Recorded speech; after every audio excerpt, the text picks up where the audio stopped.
चले बउआ बउआ बउआ बउआ, यहाँ भी कुछ क्वेश्चन में त्रुटि है, ध्यान दीजिएगा। ठीक है, दो त्रिभुजों का समरूप समरूप होना चाहिए। देखो, दो त्रिभुजों के यहाँ क्या होगा, समरूप। दो त्रिभुजों के समरूप त्रिभुज होने के लिए क्या है, यहाँ प्रतिज्ञा है, प्रतिबंध को लिखना है। सिंपल सा देखिए कि दो त्रिभुजों के समरूप होने का प्रतिबंध को यानी दो त्रिभुज समरूप है, उसके लिए कंडीशन लिखना है कि क्या क्या कंडीशन होगा तो दोनों त्रिभुज क्या हो जाएगा, समरूप हो जाएगा।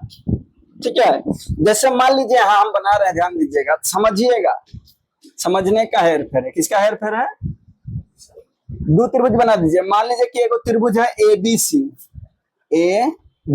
सी, अब मान लीजिए कि एक त्रिभुज है पी क्यू आर, ये दो त्रिभुज है, तो दोनों त्रिभुज को कब कहेंगे कि समरूप है। ठीक है, कब कहेंगे कि समरूप है, तो देखिए संगत भुजा यानी ई भुजा हुआ, एकड़ भुजा ई,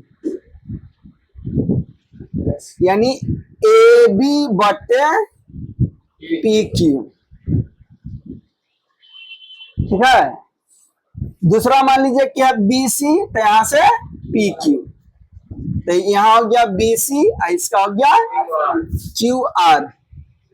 तीसरा क्या बचा, ए सी, अब बटे हो गया पी आर, यानी पहला कंडीशन ये है। तो इसी को हम लोग लिखेंगे भाषा में, क्या लिखेंगे, संगत भुजाएं समानुपाती होनी चाहिए। तो संगत भुजा हुआ, संगत भुजा एकड़ बटा ये और एकड़ बटा ये, तो यही हुआ संगत भुजाएं क्या होना चाहिए, बराबर होना चाहिए। संगत भुजाएं समानुपाती होना चाहिए। तो संगत भुजाएं क्या है, तो पहला कंडीशन में भी लिख सकते हैं कि संगत भुजाएं समानुपाती होनी चाहिए।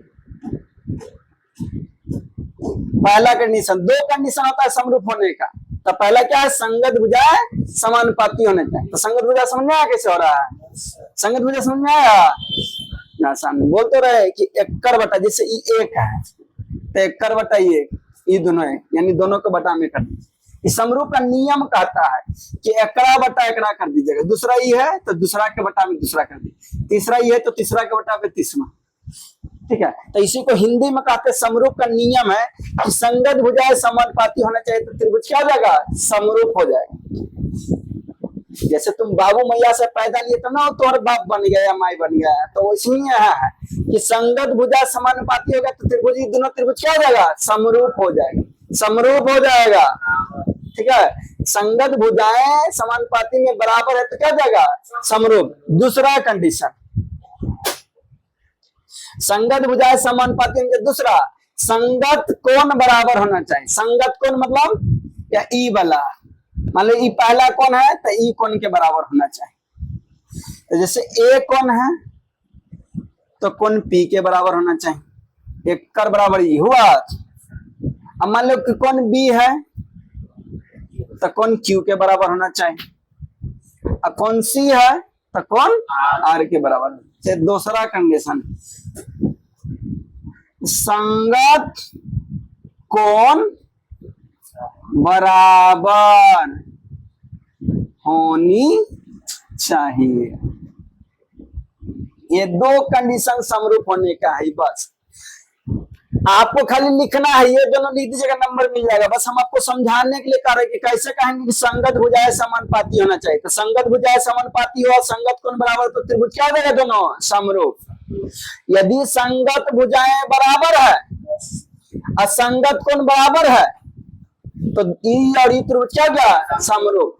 यानी लिख सकते हैं कि त्रिभुज ए बी सी असमरूप त्रिभुज, ऐसे जो के जैसा मार दो लहरिया, ऐसे लहरिया मार देते, किसका चिन्ह है, समरूप का। तो समरूप त्रिभुज पी क्यू आर, ठीक है। यदि संगत भुजाएं समानुपाती है, असंगत कोण बराबर है, तो ई वाला त्रिभुज ई वाला त्रिभुज दोनों त्रिभुज क्या हो जाएगा? समरूप। क्या हो जाएगा? समरूप। तो वही कंडीशन लिखने पड़ा था, तो आप बस कंडीशन लिख दीजिएगा, दोनों त्रिभुज लिखा दीजिएगा। लिखिएगा पहला में कि संगत भुजाएं समानुपाती है, फिर लिखेंगे कि संगत कोण बराबर है, इसलिए एबीसी समरूप त्रिभुज क्या हो जाएगा? PQR। इतना लिखना। संगत भुजाएं क्या है, संगत कोण क्या बता दिया आपको, कोई दिक्कत? नहीं लहरिया मार ले आप लोग को, ध्यान नहीं। समझ में आया? अरे समझ में आया? चलो आगे। चलो नेक्स्ट क्वेश्चन। नेक्स्ट क्वेश्चन देखिए, क्वेश्चन में कुछ गड़बड़ी था, उसको ठीक किया गया है लिबा के। आइए क्वेश्चन है कि एक वृत्त का, पढ़ रहे क्वेश्चन देखिए, बोलेंगे एक वृत्त की चतुर्थांश का क्षेत्रफल ज्ञात कीजिए जिसकी त्रिज्या कितना है? 22 सेंटीमीटर। बोला कि एक चतुर्थांश का क्षेत्रफल ज्ञात करना है वृत्त का जिसका त्रिज्या कितना है? 22। आइए बनाते, एकदम आसान है, कुछ नहीं, एकदम लॉलीपॉप लागे, गाना सुना है ना, वैसे ही। वृत्त का दिया लिखिएगा, वृत्त का चतुर्थांश, चतुर्थांश देखिए वृत्त के वो काट दीजिए तो ये बन गया चतुर्थांश।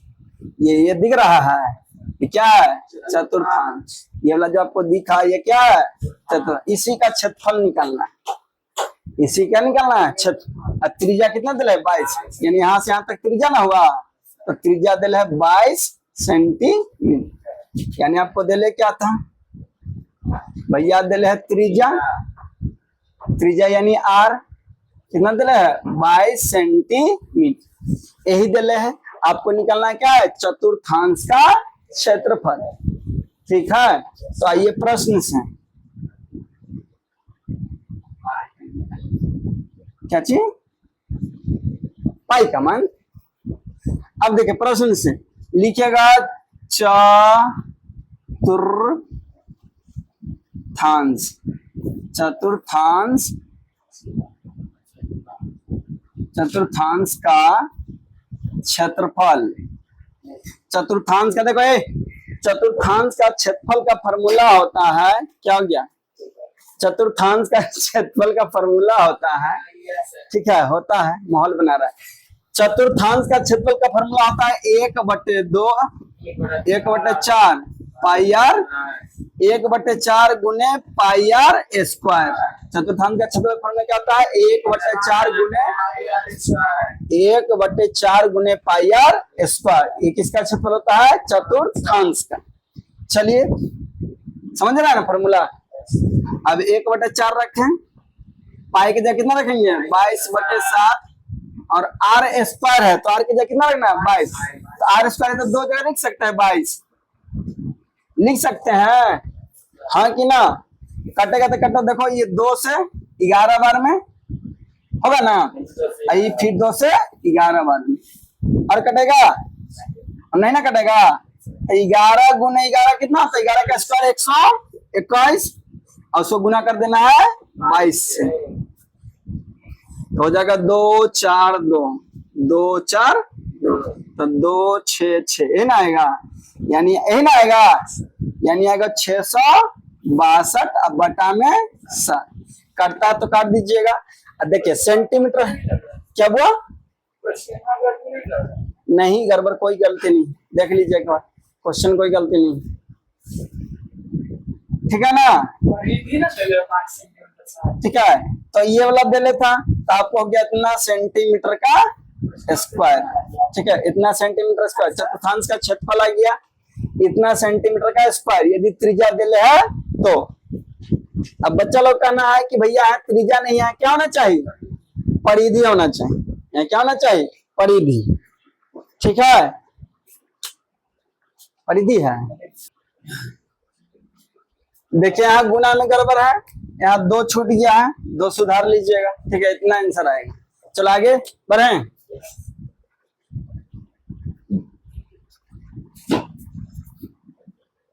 चलो देखिए नेक्स्ट क्वेश्चन, जब एक सिक्के को एक बार उछलाया जाता है तो बिंदु प्राप्त होने की प्रायिकता क्या होगा?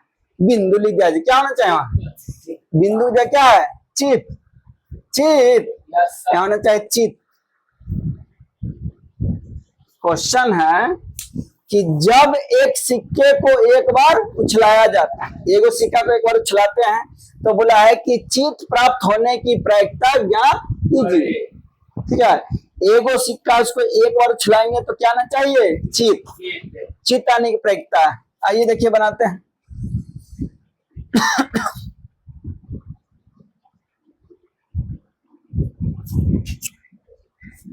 देखिए तो मैं दिया क्या है, पहले निकालेंगे कुल परिणाम की संख्या। क्या निकालेंगे? कुल परिणामों की संख्या। पहले निकालेंगे कुल परिणामों की संख्या। तो भैया एक सिक्का उछलाइएगा तो क्या आएगा? या तो हेड आ सकता है या तो टेल। यानी एक बार उछलाइएगा या तो सिक्का पर हेड ही आ सकता है या तो टेल। या तो सिक्का पे आ सकता है हेड या तो आ सकता है टेल। यानी दो चीज आने के चांसेस, ना है, या तो हेड आ जाएगा या तो टेल। यानी कुल परिणामों की संख्या कितना हो गया? 2। हेड एगो और टेल एगो, तो क्या हो गया कुल परिणाम? 2 गो। यानी एक सिक्का उछलाइएगा तो कुल परिणाम की संख्या कितना होगा? 2। अब निकालेंगे अनुकूल परिणामों की संख्या। अनुकूल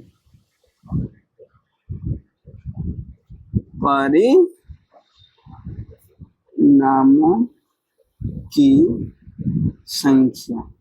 अनुकूल, तो अनुकूल कौन? जो प्रश्न में पूछता है जिसके बारे में, तो किसके बारे में पूछा है? चित प्राप्त होने की प्रायिकता।